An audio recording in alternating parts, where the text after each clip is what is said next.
मेरे 98 आ गए और तुम्हारे शायद 100 भी आ जाएं। पीवाईक्यूज बहुत ज़रूरी है करना, स्पेशली मार्केटिंग का पेपर बहुत आसान होता है। इवन तो तुम लोग कितनी भी क्रिएटिविटी लगा लो, इतना भी ज़्यादा तुम लोग को टाइम नहीं लगेगा। I scored 98 on 100 in my marketing class 12 board exam and trust me, मैं तुम्हें आज जो भी इस वीडियो में बताने वाली हूँ उससे तुम 95 प्लस आराम से स्कोर कर लोगे।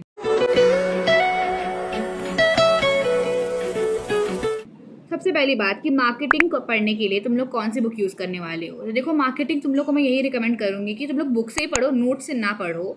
और बुक में तुम लोग कौन सी बुक यूज़ करोगे, आई नो बहुत लोगों के पास ये वाली बुक होगी क्रिम्सन पब्लिकेशन की, लेकिन मैं तुम लोग को हाईली रिकमेंड करूँगी कि तुम लोग मार्केटिंग की बुक CBSE ने जो दी है उससे तुम लोग पढ़ो।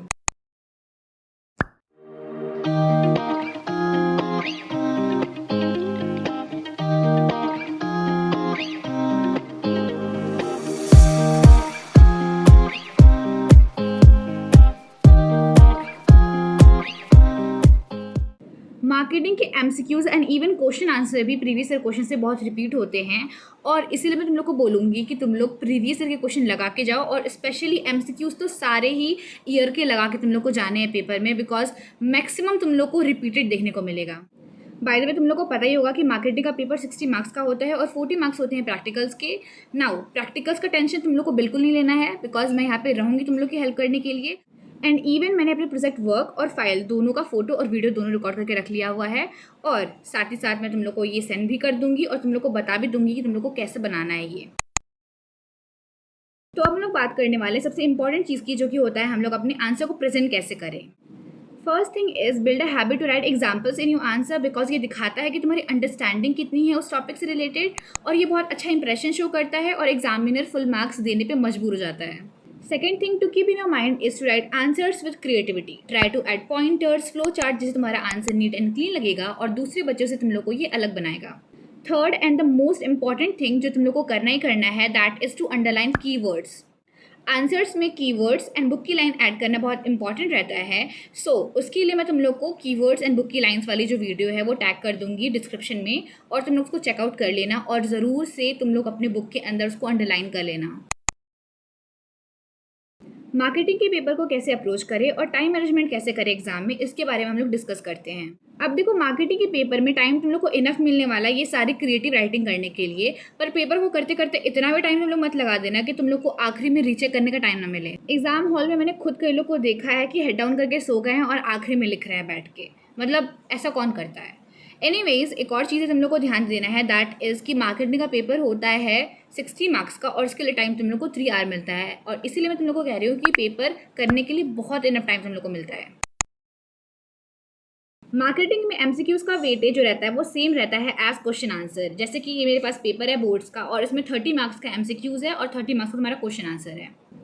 And let's be honest, marketing के जो क्वेश्चन आंसर रहते हैं वो बहुत ईजी रहते हैं अटेम्प्ट करने के लिए, if I compare it to the MCQ of marketing, because MCQ जो रहते हैं मार्केटिंग के वो बहुत ज़्यादा हार्ड रहते हैं, एज ये बुक की लाइन से आते हैं डायरेक्टली, और अगर तुम लोग नहीं पढ़े बुक की लाइन्स तुम लोग को प्रॉब्लम आ सकता है।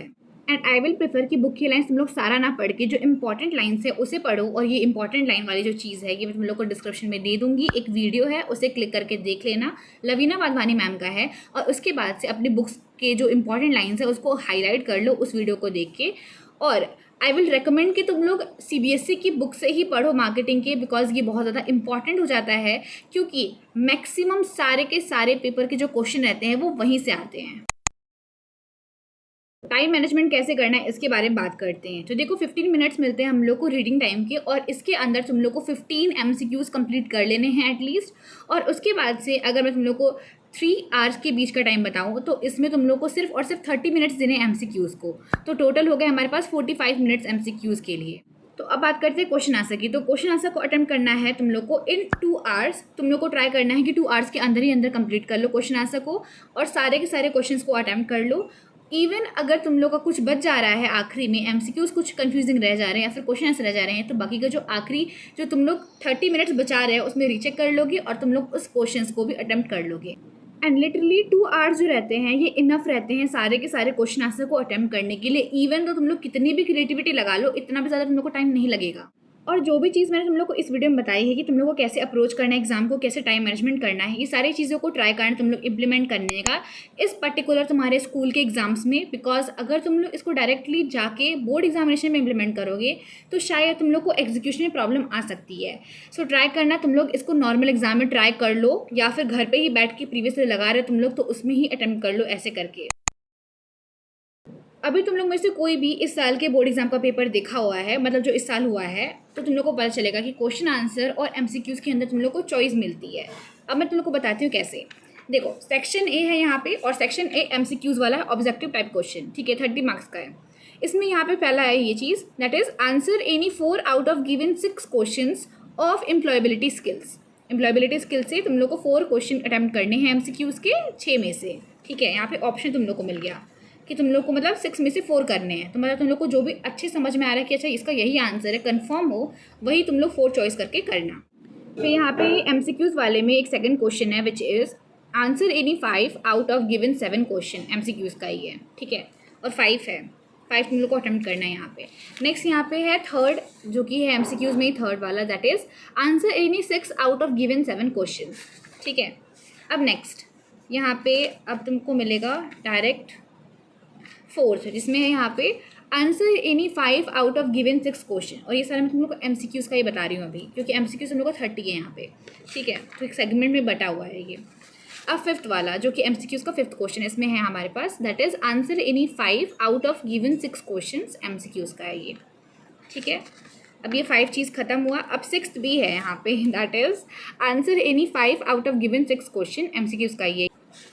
अब फाइनली जाके आता है हमारे पास section B, that is subjective type question, और इसमें सबसे पहले तुम लोग को देखने को मिलेगा answer any 3 out of given 5 questions of employability skill, और इसमें तुम्हारे 2 मार्क्स के 3 क्वेश्चन हैं यहाँ पे, 2 मार्क्स के करना है, और तुमको 6 मार्क्स का टोटल क्वेश्चन है यहाँ पे, बोल सकते हो, ठीक है। नेक्स्ट है हमारे पास that is answer any 3 out of given 5 question in 20 और 30 वर्ड्स, ठीक है, और ये भी 2 मार्क्स का है, 3 क्वेश्चन करना है यहाँ पे, और टोटल मिला के 6 मार्क्स तुम लोग को मिलेंगे अगर तुम लोग पूरा कर लोगे तो। उसके बाद से यहाँ पे है answer any 2 out of given 3 questions in 30-50 words, ठीक है। नेक्स्ट यहाँ पे answer any 3 out of given 5 question 50 to 80 words में करना है, और यहाँ पे तुमको क्या करना है, 3 क्वेश्चन अटैम्प्ट करने हैं जो कि 4-4 मार्क्स के हैं, मतलब टोटल 12 मार्क्स तुमको पूरा मिल रहा है। एंड दैट इज़ हाउ हमारा पेपर पूरा कंप्लीट हुआ, और ऐसे तुम लोग को चॉइस मिलते हैं पूरे पेपर के अंदर। एंड यहाँ से एक बहुत इंपॉर्टेंट चीज़ आता है, दैट इज़ कि हम लोग को कौन से क्वेश्चन को अटैम्प्ट करना है और कौन से क्वेश्चन को छोड़ना है। सबसे पहले तो तुम लोगों को क्वेश्चन को अच्छे से पढ़ना है और देखना है कि तुम लोगों को कितने क्वेश्चन को अटैम्प्ट करना है और कितना नहीं करना है, ठीक है।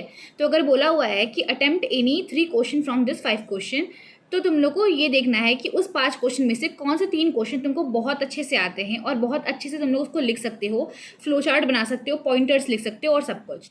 सो चूज़ वाइजली, क्योंकि एमसीक्यूज में भी तुम लोग को सेम चीज़ करना है ना। अगर तुम लोग को अभी भी कोई डाउट आ रहा है तो तुम लोग कमेंट सेक्शन में पूछ सकते हो मुझसे, और मेरे व्हाट्सएप चैनल को ज्वाइन कर लेना, बिकॉज उसमें मैं तुम लोगों को बहुत सारे स्टडी मटेरियल प्रोवाइड करने वाली हूँ। और अगर तुम लोगों ने इस वाले वीडियो को नहीं देखा तो जाके तुम लोग उसको चेकआउट कर लेना, बिकॉज इस वाली वीडियो को मैंने शूट किया था बोर्ड एग्जामिनेशन के बाद से, और उस टाइम मेरे पास बहुत सारे कंटेंट थे तुम लोग को बताने के लिए, और मैंने बताया भी ये सब कुछ बहुत आसान तरीके से। तुम लोग जाके इसको चेक कर लो, और that is it for today guys. Thank you so much for watching. और तुम लोग कोई भी डाउट आ रहा है तो तुम लोग पूछ सकते हो। I am here to guide you all. Bye bye.